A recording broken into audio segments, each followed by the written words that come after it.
নমস্কার বন্ধুরা, welcome to dream with Tanvi. আজকে আপলোড করছি একটা মিনি ব্লগ। আজকে আমার ম্যারেজ অ্যানিভার্সারি, মানে বিবাহবার্ষিকী। আজকে আমাদের বিয়ের 14 বছর পূর্ণ হচ্ছে। প্রত্যেক বছরের ন্যায় তাই এই বছরও আমি এসেছি পুজো দিতে। প্রত্যেক বছরই আসি। এবছর সদ্য বোনের বিয়ে হয়েছে, সময় পাচ্ছিলাম না আসার, কিন্তু তাও যে কোনোভাবেই এসে পড়েছি মায়ের কাছে।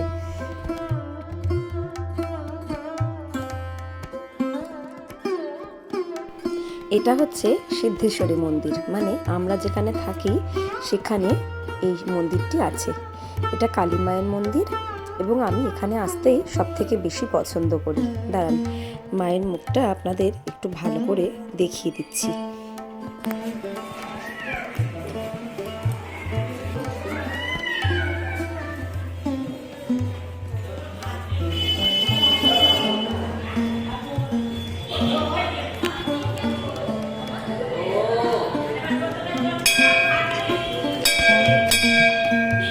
এই মন্দিরে আবার মোমবাতি জ্বালানো নিষিদ্ধ, তাই জন্য সকলে এখানে প্রদীপ দিয়ে থাকে।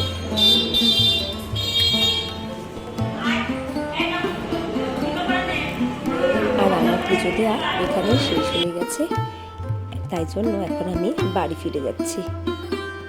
ব্লগটা কেমন লাগলো সবাই জানাবেন, আর ভালো লাগলে লাইক, শেয়ার এবং সাবস্ক্রাইব করতে কিন্তু একদম ভুলবেন না। বাই বাই বন্ধুরা।